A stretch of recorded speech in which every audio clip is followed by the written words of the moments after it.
विवादित करने का प्रयास होता है अनावश्यक रूप से, क्योंकि जिनका पूरा जीवन ही विवादित है वे पूज्य संतों को भी विवादित करने का प्रयास करते हैं।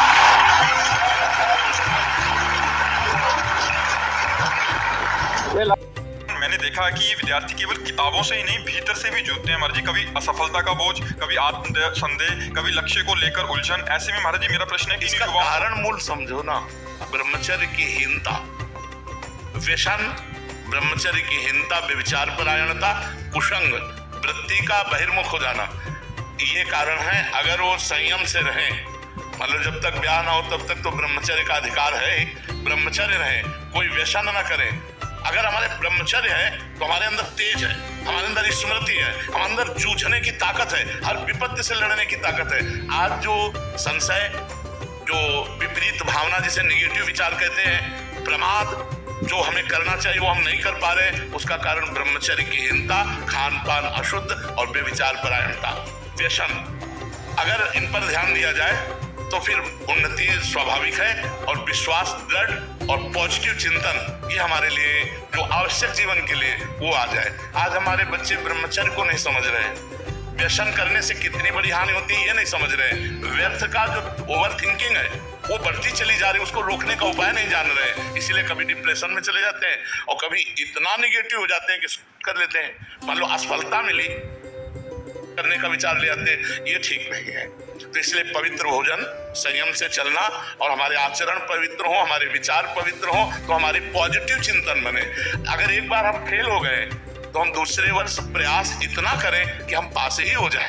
हम कह रहे हैं कि आज तक हमने जो पढ़ा कि अगर हम 10 में हैं तो 10 वाला ही चैप्टर हमको दिया जाता है, और 10 वाले चैप्टर से ही हमसे प्रश्न किया जाता है, तो हम फेल क्यों हो जाते हैं? क्योंकि हमने पढ़ाई में प्रमाद किया, हमने अपने समय को अन्य जगह बांटा, दिमाग को अन्य विषयों में बांटा, इसलिए हम अपने चैप्टर में कमजोर हो गए। तो जो हमें चैप्टर मिले उसमें हम एकाग्रता कर सके, इसलिए हमें खान पान, व्यायाम, ब्रह्मचर्य, इन सब की आध्यात्मिकता की जरूरत है। आज आधुनिकता बढ़ती जा रही है और आध्यात्मिकता दूर होती चली जा रही है, इसीलिए उन्नति में बाधा पड़ रही है। पहले देखो, पूर्व में गुरुकुलों में रखा जाता था छात्रों को, क्यों? क्योंकि जंगल में ऋषियों के पास रहकर ब्रह्मचर्य का पालन, व्यसन रहित जीवन, एक ऋषि जीवन। तो 20-22 तक ऋषि जीवन व्यतीत किए और फिर गृहस्थी में आते थे तो बहुत जोर का गृहस्थ धर्म का पालन करते थे। अब 20-22 तक हर बच्चा अपने को संभाल नहीं पा रहा, वो डिस्टर्ब हो रहा है, इतना बोझा पढ़ाई का है, और व्यसन के द्वारा वो अपने को खोखला कर रहा है, विचार के द्वारा खोखला कर रहा है कि वो संभल नहीं पा रहा। कोई बिरले ऐसे बच्चे होंगे जो ब्रह्मचर्य 20-22 तक रहे, जो व्यसन ना करें। ये हमारे भारत की नवीन पीढ़ी है। अगर ये हमारे भारत के भविष्य बच्चे व्यसन से युक्त रहेंगे, विचार से युक्त रहेंगे, तो ये हमारे समाज सेवी नहीं बन पाएंगे। किसी पद पर जाएंगे तो ये अपने आचरणों का ही विस्तार करेंगे, घूस लेना, बेईमानी करना, बेविचार करना। अगर संयमी है, जितेंद्रीय है, पवित्र आचरण, कोई नशा नहीं, तो हजारों का सुख वर्धन करेंगे, हजारों की सेवा करेंगे। तो ये कमियां हैं जो आज हमारे समाज में नए बच्चों में पहुंचते रही। आहार अशुद्ध, विचार अशुद्ध, आचरण अशुद्ध, व्यवहार अशुद्ध, गंदी फिल्में देखना, गंदा भोजन पाना, गंदे आचरण करना, गंदे विचार से युक्त रहना। हम ये नहीं कह रहे कि सब, लेकिन अधिकतर इसमें बच्चों को देखो। कई बच्चे हमको हॉस्टल के बताए कि अगर हम नहीं करना चाहते तो हमको करना पड़ेगा, क्योंकि हमारे दोस्त हमें टॉर्चर करते हैं, कहते हैं तुम पुराने जमाने को क्या क्या कहते हैं। अगर हमारे गर्लफ्रेंड नहीं तो हमें नीचा दिखाया जाता है, अगर हम नशा नहीं करते तो हमें नीचा दिखाया जाता है। तो जहाँ बहुत लोग उसी स्वभाव के हैं, तो अच्छे बच्चों को भी उसी स्वभाव में परिवर्तित होना पड़ता है। इसलिए हमें लगता है माता पिता को चाहिए अपने बच्चों के जीवन की रक्षा करें, उनके चरित्र को बचावें, उनके स्वभाव को बचावें। नहीं तो इस अवस्था में यदि चरित्र दूषित हुआ, व्यसन परायण रहे, तो गड़बड़ हो जाएगा, फिर उनका भविष्य गड़बड़ हो जाएगा।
मान गई वो प्रीति होती ही नहीं है। प्रीति दबाव नहीं मानती। तो आशा एक राम जी से दूधी आशा छोड़ दे। राम जी चाहेंगे तो उससे बढ़िया दुल्हन दिला देंगे यार। महाराज जी करनी नहीं सके तो महाराज जी शरण में जा जब विरह सता तो ये बात आए, जब यहाँ कोई मुस्कुरा देगा तो फिर फंस जाओगे। बाबा जी बोलेला कोई खेल नहीं, बहुत का छिलकाव है पूरा जीवन। अब जहाँ मान लो 50 वर्ष हम ठीक से चले और 5 मिनट गलत हो गए तो 50 वर्ष में पानी फिर जाएगा। 50 वर्ष ब्रह्मचारी और 5 मिनट गलत हो गया तो पूरे 50 वर्ष में पानी। कोई 50 वर्ष की साधना नहीं देखेगा। इसलिए बाबा जी बनना बहुत, हाँ मतलब सच्चाई वाला बाबा जी बनना। बैलेंस बना के चलना हो तो बात अलग है, लेकिन सच्चाई से चलना। और भगवान की तरफ मोड़ा भी ऐसी घटनाओं से जाता है। कोई दिल तोड़ दिया या कोई संपत्ति नष्ट हो गई या कोई प्रिय का बिछो हो गया, कई तरह के, तो फिर मुड़न होता है। या कोई ज्ञान विज्ञान, जैसे हमारा था तो पूर्व जन्म का कोई भजन था। भगवान के भजन के प्रभाव से केवल एक बात थी, मुझे भगवान चाहिए, मुझे भगवत प्राप्ति चाहिए। मेरा कोई ऐसा मित्र, हम जिसकी तरफ देखते माँ ये भी मरेगी, पिता ये भी मरेंगे, यार तो है कौन अपना। अब अंदर से आता भगवान, उनको कैसे प्राप्त करें। पूरा जीवन भागते भागते भागते भागते अब विश्राम मिला है वृंदावन में, पायो परम विश्राम लाडली जी के चरणों में। तो आज से तुम राधा नाम जप करो। 1.5 साल से महाराज जी आपको सुन रहा हूँ, तभी मन को शांति मिली। हाँ, नाम जप करो राधा राधा राधा। और अगर दुल्हन चाहिए ईमानदारी से, वही चाहिए जिससे नहीं यार कोई नहीं चाहिए महाराज। बढ़िया, एक दुपट्टा दे इसको इस बात पे, और नाम जप करो। अब रोना मत। रोना तो प्रभु के लिए रोना है, झूठे प्यार के लिए क्या रोना। प्यार है झूठे प्यार के लिए, ठीक है। हाँ, और कुछ इधर उधर सोचना नहीं कि विरह व्यथा में कुछ मतलब आगे कदम उठावे, गलत कदम उठाना नहीं। ये शरीर बहुत कीमती है। भजन करो और लाखों लोगों का जीवन तुम्हारे हाथ में है।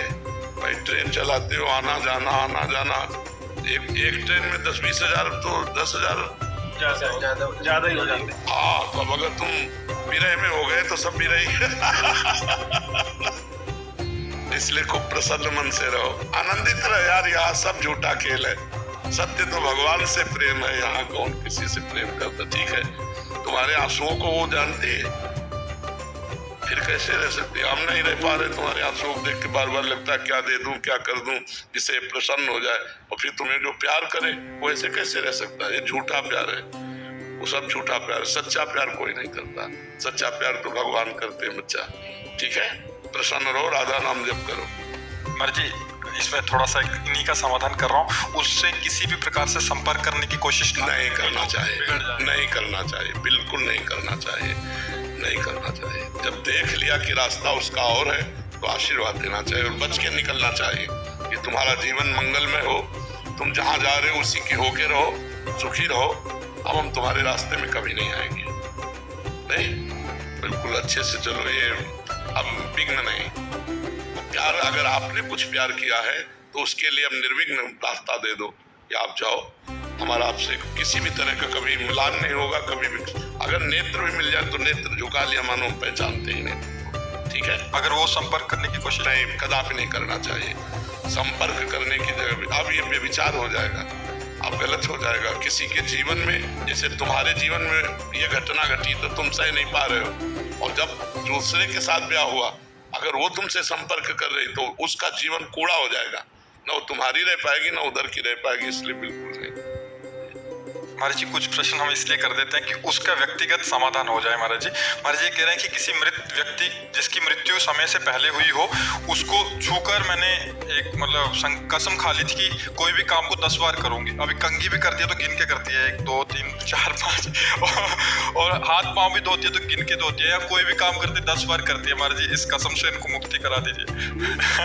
आगे बहुत लंबा चौड़ा है, तो अगर हमारी बात आज से मान लो तो आप 10 बार ही कीजिए, लेकिन कोई भी कार्य करते हुए 10 बार राधा नाम लीजिए।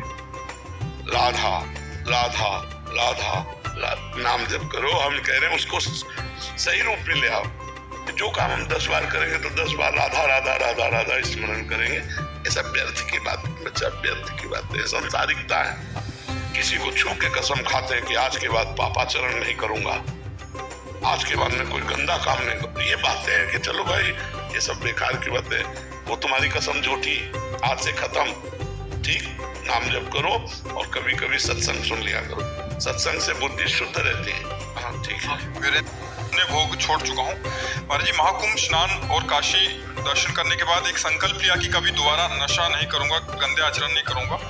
महाराज जी अभी जीवन भर इसको कैसे निर्वाह कर पाऊंगा? नाम जप, जब तक नाम जप रूपी अध्यात्म बल नहीं, तब तक कोई भी प्रतिज्ञा, कोई भी नियम, कोई भी जानकारी सफल नहीं होती। जैसे हमें जानकारी है हमें नहीं करना चाहिए, लेकिन हमारे अंदर क्षमता भी तो होनी चाहिए कि वो मैं न करूं। नहीं तो इंद्रियां और मन बड़े बलवान और जबरदस्ती हमसे करवा लेंगे। तो क्षमता प्राप्त करने के लिए हमें भजन की आवश्यकता है। जो नाम प्रिय हो भगवान का वो नाम आप जप करो, और नाम जप करने का जो हमारे अंदर भाव आना चाहिए वो तभी आएगा जब हम मांस न खाएं, शराब न पिए, पराई माता बहनों की तरफ गंदी दृष्टि न करें। अगर ये हम पापाचरण करेंगे तो फिर भजन में रुचि नहीं हो पाएगी। फिर ये केवल मतलब ड्रामा होता है, माला झोली, आचरण बुरे, तो फायदा क्या है नहीं? भगवान के मार्ग में हम कह रहे दिखावा मत करो, सच्चाई से चलो। तो थोड़ा भी चलोगे तो भगवान उतने से ही प्रसन्न हो जाएंगे। और दिखावे में आजकल दिखावा बहुत बच्चा हो रहा है। हाथ में माला झोली है, दिमाग में प्रपंच है, आचरण में गंदगी है, कोई लाभ नहीं मिल रहा है। हम कह रहे मत दिखावा करो, थोड़ा भजन करो, आचरण पवित्र रखो, संयम से रहो, परोपकार करो, भगवान प्रसन्न हो जाएंगे। विदेश में रहते हो? हाँ जी, अमेरिका में रहता हूँ। हाँ, तो वहाँ पवित्र रहना तो बहुत कठिन है। मैंने पिछले 5 सालों से हर मंगलवार को मैं हनुमान जी के दर्शन करता हूँ, सुंदरकांड का पाठ पढ़ता हूँ। मैं 23 साल का था तब चला गया था, अकेला था और गंदे चीजों में फंस गया वहाँ पे, शराब वराब के चक्कर में। तो अभी मैंने हाल ही कुछ महीनों पहले नाम जप शुरू कर दिया है, 3-4 महीने। अच्छा, ये शराब छोड़ दी? 95%। नहीं, 100% छोड़ो। आज वृंदावन में हमारे पास आने के बाद परसेंट बचा रहे, पूरा 100%। भी संकल्प लिया है, महाकुंभ स्नान के बाद कभी हाथ नहीं लगाऊंगा। हाँ, नहीं तो आज और संकल्प दृढ़ कर लो कि वृंदावन में बैठ के कहता हूँ कभी शराब नहीं पीऊंगा, कभी शराब को हाथ भी नहीं लगाऊंगा, कभी नशा नहीं हाथ करूंगा। हाँ ठीक है। दूसरी बात, मांस मैंने काफी हद तक छोड़ दिया है। नहीं, हद नहीं, पूरा छोड़ो, तभी तो आप सुधरोगे। रोटी दाल तो मिल ही जाती होगी अमेरिका में, ऐसा तो नहीं रोटी दाल नहीं मिलेगी। जैसा चाहो ऐसा भोजन कर सकते हो, तो फिर इसे छोड़ो। बढ़िया बढ़िया सब्जी है, दूध है, मिष्ठान है, खान पान है, मांस छोड़ दो। 2 बातें क्लियर? 100% है? हाँ, क्लियर एकदम से। अच्छा, अब रह गई तीसरी बात, जो स्त्रियों की तरफ आकर्षण है, तो इस पर आप धीरे धीरे कंट्रोल कर लो, इस पर कंट्रोल कर लो, क्योंकि वहां व्यभिचार प्रवृत्ति खुला है। मतलब वहां किसी तरह का ऐसे रोक टोक नहीं, कोई धर्म मर्यादा नहीं कि तुम उसकी पत्नी हो, अगर हम तुम्हारी तरफ देखेंगे तो पाप लगेगा। तो इसलिए थोड़ा इसको कंट्रोल में अगर ले आना तो फिर बात बहुत अच्छी बन जाएगी नाम जप करते हुए, ठीक है। और हनुमान जी परम ब्रह्मचारी हैं, ऐसे पवित्र भगवान का आश्रय लेकर तो फिर और पवित्र रहना चाहिए, ठीक है। आप ऐसे। अंकिता गोस्वामी जी, गुना मध्य प्रदेश से। राधे राधे महाराज जी। महाराज जी, अपनी इच्छा शक्ति कैसे दृढ़ करें? अध्यात्म बल